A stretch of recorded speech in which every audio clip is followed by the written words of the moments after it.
Oh, God is good. God is great. God is great. One fear is public humiliation, okay? I don't give a fuck anymore.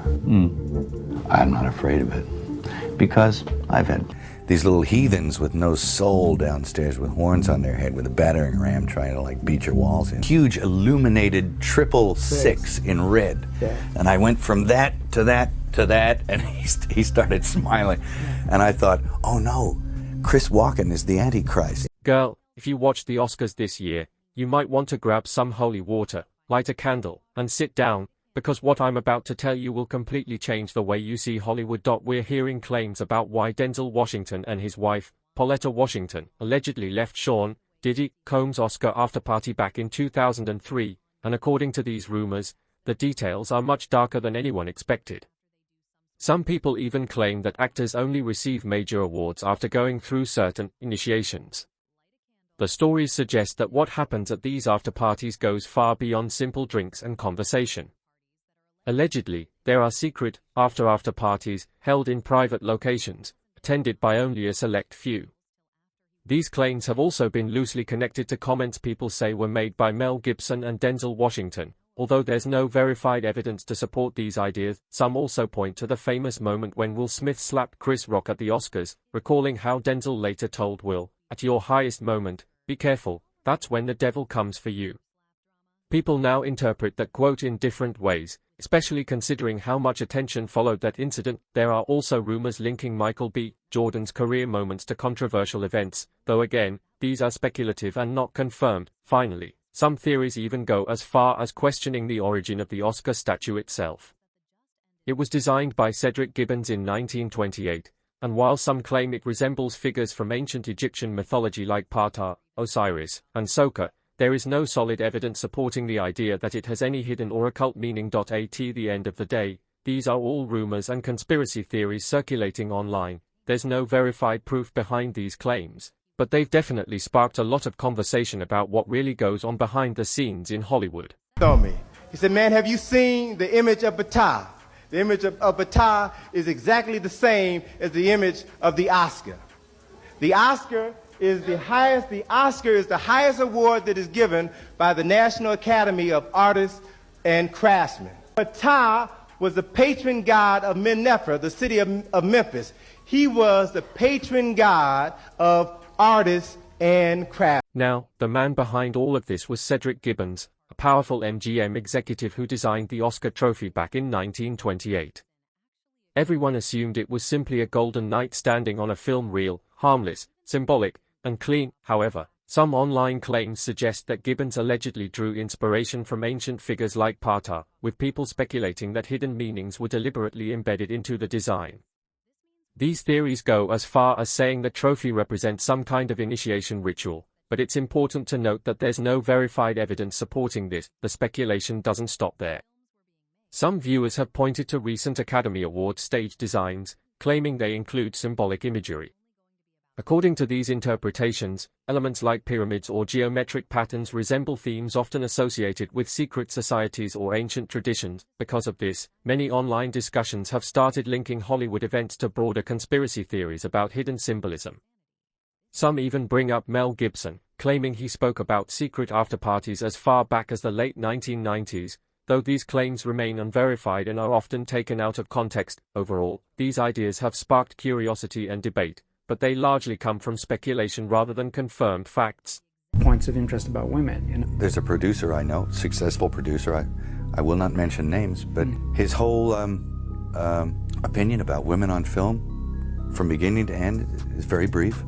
He says women on film, either naked or dead. Both is better. Now, even though Mel Gibson didn't name the exact producer he was referring to, many people have speculated that he was talking about Harvey Weinstein. A year after those alleged comments, Weinstein was involved in the film Frida, starring Salma Hayek. She later spoke publicly about her experiences, claiming she was pressured into performing a scene she was initially uncomfortable with. These revelations became part of a much larger conversation about power dynamics and misconduct in Hollywood, especially during the rise of the #MeToo movement. However, broader claims, like the idea that most Oscar-winning actresses had to perform explicit scenes to win, are not supported by verified evidence and are widely debated. Overall, while some real incidents have come to light, many of the more extreme claims online are based on speculation rather than confirmed facts. You know, it used to be, you get naked, you get nominated. Mel Gibson also claimed in a 1998 interview that when he first moved from Australia to Hollywood, he thought it would be all about filmmaking. However, he said he quickly realized it went much deeper than that. According to him, while films were being made, there were also many questionable things happening behind the scenes that made him uncomfortable. He alleged that when he asked colleagues about it, they seemed aware of what was going on.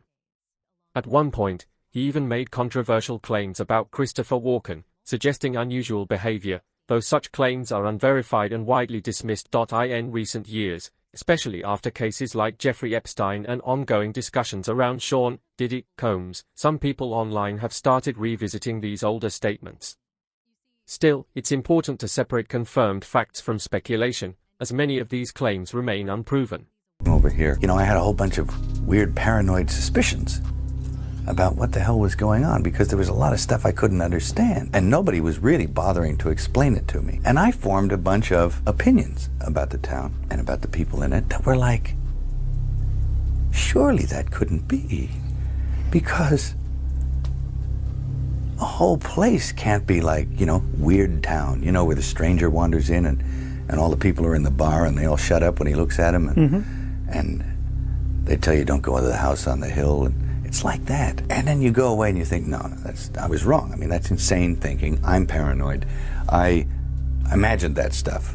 That couldn't be the reason for why so-and-so was acting like, could it? And then you find out later on the track that you were exactly on track. That some of your worst nightmares were me on a rooftop in New York. I said, hey, can I talk to you? And he said, sure. And he floated in, sideways, through a crowd of people. He was wearing black.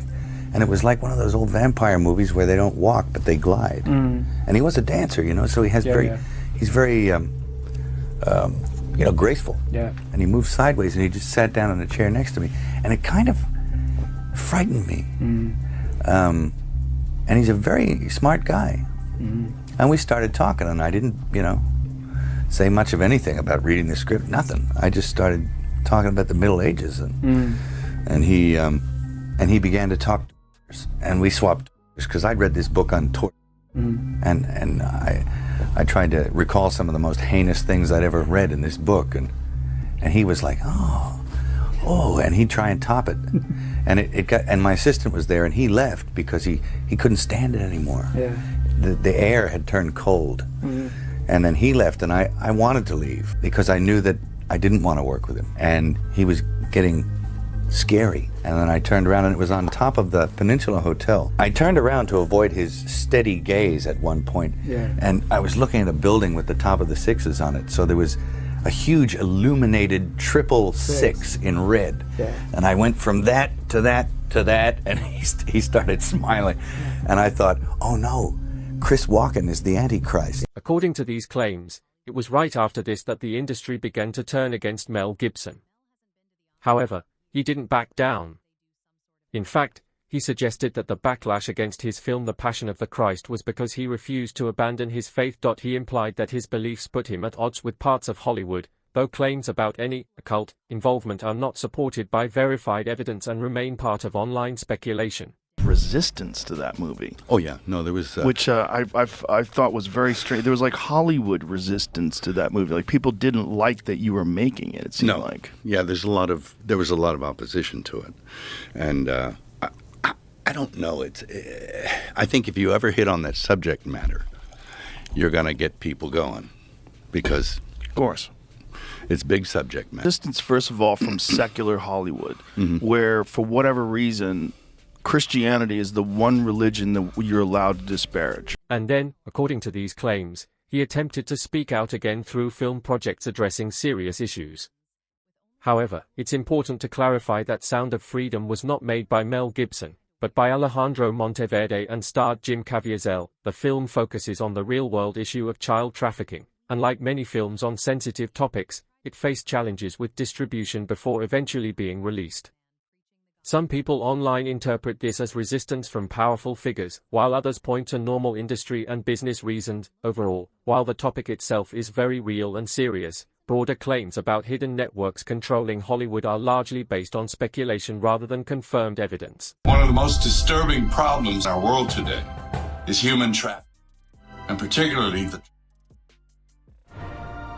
Now, the first step in eradicating this crime is awareness. Go see Sound of Freedom. Now, when it comes to Denzel Washington, he hasn't been as outspoken as Mel Gibson. However, some people believe this may be because of things he allegedly experienced later in his career. As mentioned earlier, there are rumors that he and his wife, Pauletta Washington, left Sean Diddy Combs' 2003 Oscar afterparty abruptly. According to unverified claims, the details of that night go far beyond what was publicly reported. One source allegedly claimed that Denzel became upset and left the party after witnessing something concerning. However, no confirmed details about what actually happened have ever been made public, and much of this remains speculation. Some online discussions also mention individuals who allegedly spoke out about similar experiences, but these claims are not verified and should be treated with caution.